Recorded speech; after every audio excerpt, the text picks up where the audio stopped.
The Smartest Giant in Town by Julia Donaldson. George was a giant, the scruffiest giant in town. He always wore the same pair of old brown sandals and the same old patched-up gown. "I wish I wasn't the scruffiest giant in town," he said sadly. But one day George noticed a new shop. It was full of smart clothes. So he bought a smart shirt, a smart pair of trousers, a smart belt, a smart stripy tie, some smart socks with diamonds up the sides, and a pair of smart, shiny shoes. "Now I'm the smartest giant in town," he said proudly. George left his old clothes behind in the shop. He was about to go home when he heard a sound. On the pavement stood a giraffe who was sniffing sadly. "What's the matter?" asked George. "It's my neck," said the giraffe. "It's so very long and so very cold. I wish I had a long, warm scarf." "Cheer up," said George, and he took off his stripy tie. "It didn't match my socks anyway," he said, as he wound it round and round the giraffe's neck. It made a wonderful scarf. "Thank you," said the giraffe. As George strode towards home, he sang to himself, "My tie is a scarf for a cold giraffe, but look me up and down, I'm the smartest giant in town." George came to a river. On a boat stood a goat who was bleating loudly. "What's the matter?" asked George. "It's my sail," said the goat.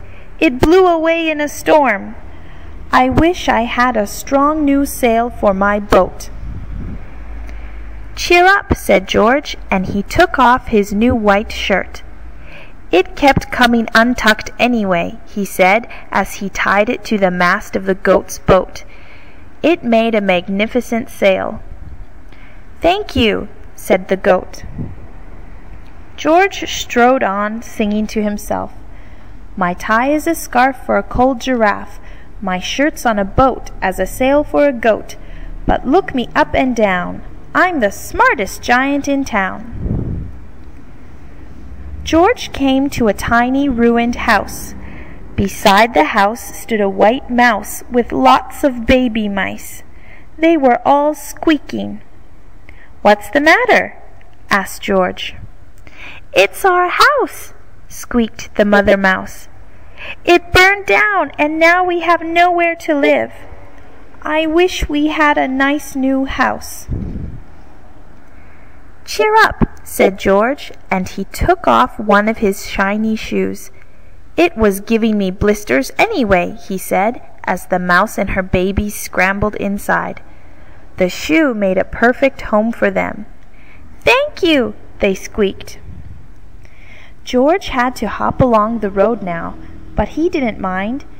As he hopped, he sang to himself, "My tie is a scarf for a cold giraffe, my shirt's on a boat as a sail for a goat, my shoe is a house for a little white mouse, but look me up and down, I'm the smartest giant in town."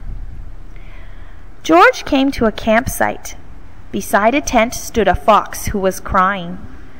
"What's the matter?" asked George. "It's my sleeping bag," said the fox. "I dropped it in a puddle.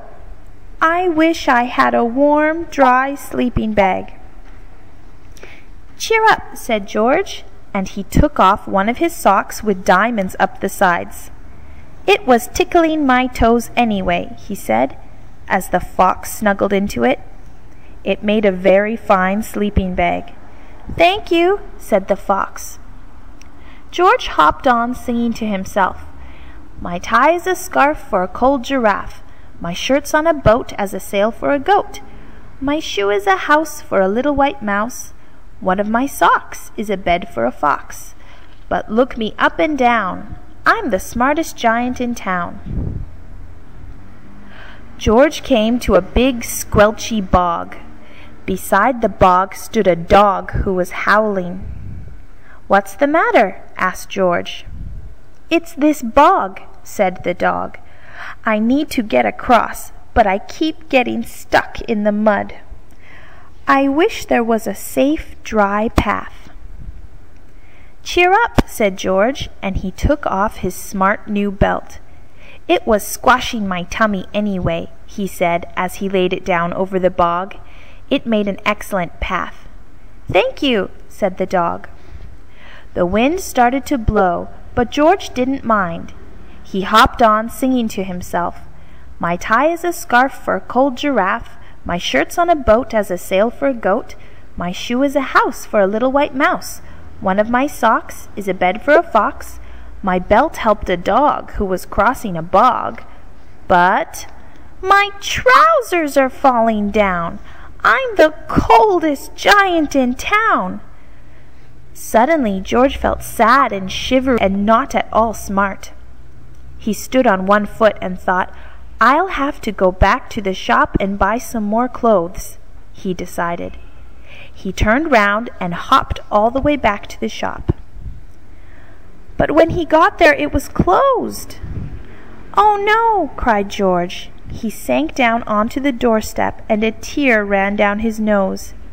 He felt as sad as all the animals he had met on his way home. Then out of the corner of his eye he saw a bag with something familiar poking out of the top. George took a closer look. "My gown!" he yelled. "My dear old gown and sandals!" George put them on. They felt wonderfully comfortable. "I'm the coziest giant in town!" he cried, and he danced back home along the road. Outside his front door stood all the animals he had helped. They were carrying an enormous present. "Come on, George," they said. "Open it." George untied the ribbon.